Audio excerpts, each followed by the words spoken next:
you're speaking on. What would you say to those two individuals if you had the opportunity today?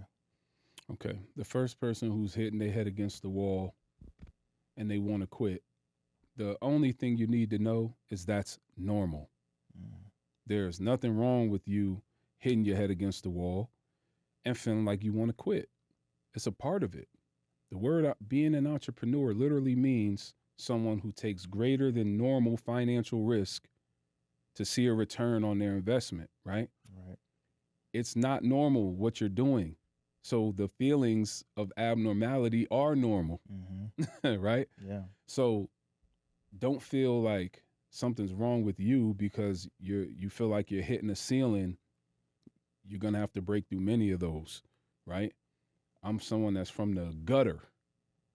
So think about how many ceilings it takes just to get out of the gutter alone. Mm, And you trying to have aspirations to, be the guy that's flying on the Boeing business jet, with your family and your people. Like, there are many ceilings. You're going to bump your head on all of them. That's how you break them, yep.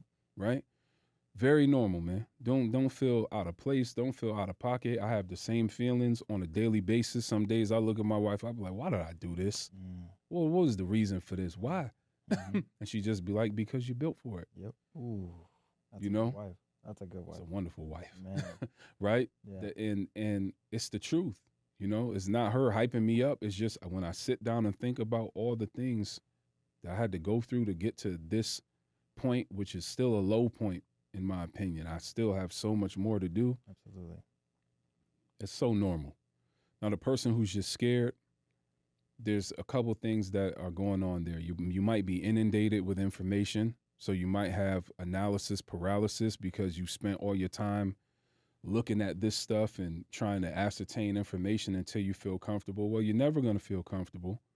And you need to stop listening to so many people. You need to pick one mentor to follow, someone that you resonate with, follow what that person says, discard what's useless, keep what's useful because no one knows everything Mm, or they would have everything, mm, right? Only one knows it all, and that's God. Anything outside of that is rubbish, mm-hmm. right? It's flawed because it could be manipulated because it's likely human. Yep. So stop with the analysis paralysis. Stop being scared. Don't put your family at unnecessary risk. Don't put your family at risk. That's irresponsible. Right. Don't do that because you will regret it. And entrepreneurship is not for everyone. Everyone is not meant to jump. Some people are just meant to have an idea and die with it. Mm, Some people are just meant to have that idea and potentially partner with someone that does have the gumption to go forward and be the face of the situation and lead the ship. So maybe you're in the wrong position, mm-hmm. or maybe you need to pivot. I was talking to Grant Cardone the other day, and he said, man, you need the right vehicle. Maybe you're in the wrong vehicle, right? Yeah. So there's so many different factors that can play, but what I can tell you is weigh against what would you rather do? Be a slave to a 9 to 5 for the rest of your life? Or would you rather at least give it a shot? Because let me tell you something. What I realized, what people are afraid of losing is the approval of others. Because you Mm, really don't lose nothing. right. You got a 400 credit score, so what? Yeah. What does it matter? Yeah. You still wake up tomorrow. The only thing you ashamed of is that people are gonna know you have the score and judge you about it. Mm-hmm. It's not because the 400 score actually does something physically to you, Right. right? Now, you may be prohibited from moving in certain circles and things of that, but all it boils down to is there are systems in place to relegate you to a point where you feel ostracized, right? Yeah. Okay, you lost your crib. Now you got to move in an apartment. So, Mm, what you ashamed of? You're ashamed of the judgment that comes associated with the word foreclosure mm-hmm. or bankruptcy or whatever it is, or failing at your business venture. You're scared of the judgment. Brad Lee talks about this word allodoxophobia, which is the fear of what people think of you. Ooh, say the word one more time. Allodoxophobia, Allodoxophobia. yes, Okay. which is the fear of what other people think. That's what keeps people, and it's there to keep you in line. I think the whole country has that. Come on, Allodoxophobia. the whole world. Yeah, the whole world. The whole world has Yeah. that. Wow. Everybody has that. Everybody. Everybody has And someone out there who they don't want to view them negatively. and I think it's because like the comparison thing. Yes. Yeah, Which is the social media trash. absolutely. See how it all ties in, Mm-hmm. right? Yeah. Your first thing you do, you pop open Instagram, you're inundated and flooded with fakery, Yeah. foolery. Yeah. 99.9% is all false. Mm-hmm. Then you go out into your day feeling down about yourself Right. because you look in your surroundings and say, well, man, my kitchen wasn't aesthetic as Sarah J, the home cook on Instagram with 1 million followers, Mm-hmm. right? And they don't know that Sarah J, the home cook, got 3 foreclosure notices on her Right. cabinet right now. Mhm. On her refrigerator, there's a past due for electric, 3,000, Come on now. right? Mhm. Or Joe Blow the idiot is in his new Lamborghini Urus and he's 300,000 in debt and he don't know how he gonna pay it. Mm. Don't let these people cap to you, man. Yeah. This is how they play you, Yep. right? And this is what keeps people stuck, stagnant, and not wanting to move forward. Is you're inundated. Get rid of all this crap.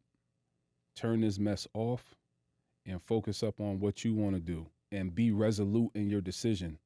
That's every time you hear a successful person, I'm not putting myself in that hat just yet. Okay.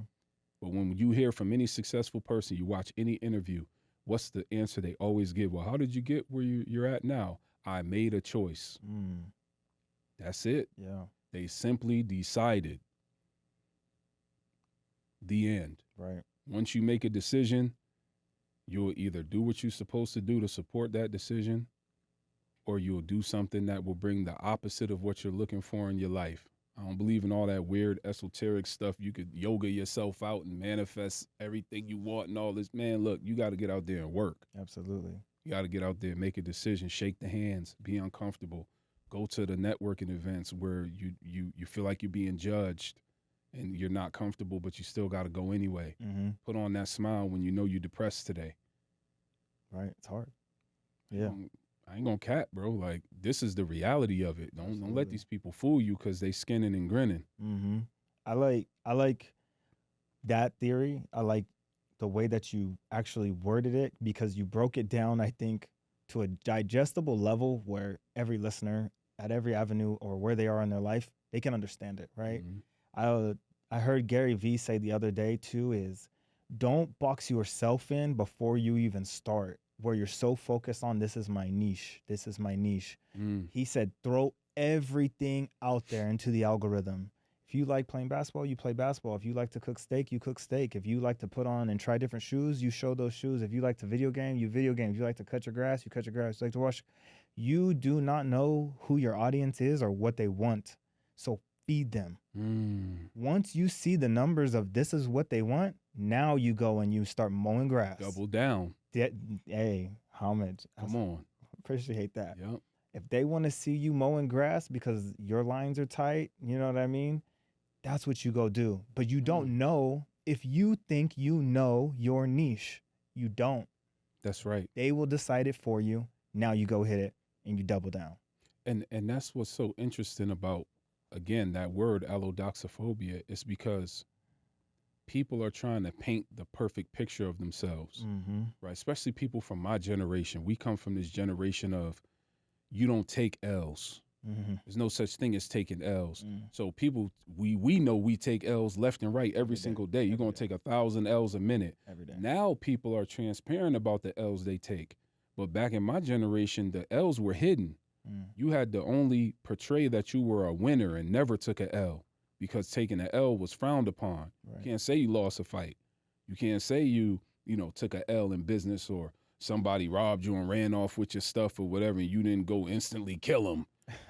Some goofy nonsense that people teach you. You know what I mean? Like, but to touch back on what you're saying,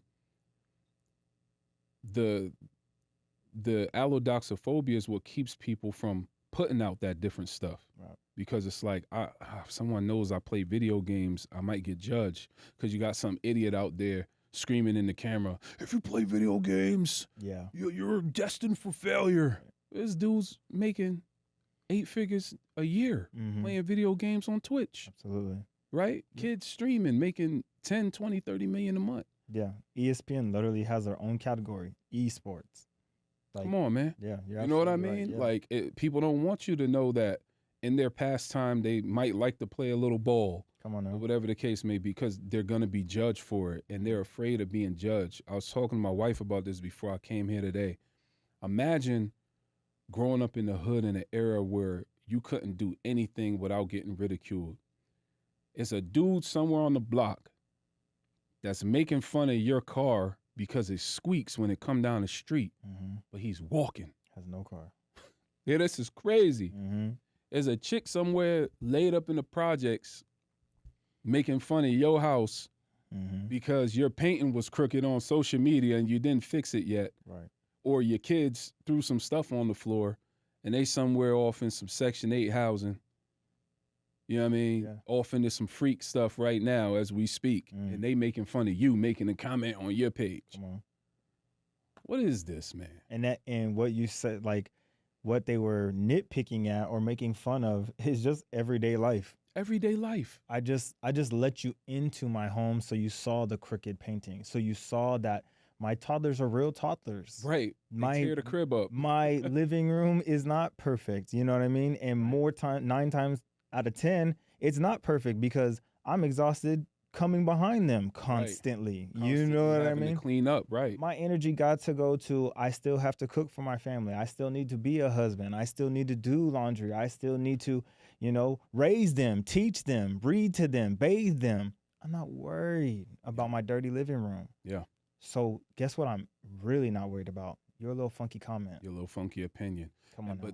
That's what it is. But people fear that so much, man. Yeah. And that's what keeps them from displaying that other side of their life, right. And trauma too. Like my wife talks about something. She's like, man, why you don't want to put a video up of the kids? Well, because, I'm from the streets. And when people know who your kids are, they'll kidnap your kids.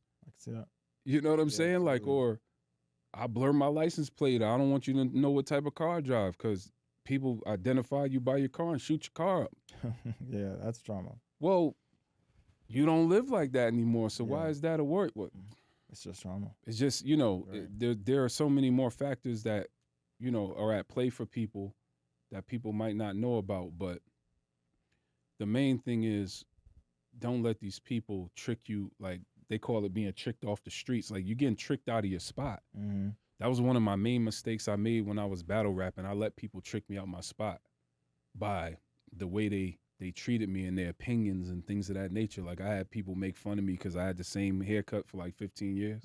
This haircut wasn't popular in 2010, right? And I had like a part that was considered old school back in the day. Smooth. Right? It's super smooth. Yeah. But like you'll see the same people who made fun of me from wearing jackets and all my battles or having a haircut, they go steal my bars and steal my whole swag, and then they next battle, they look just like me.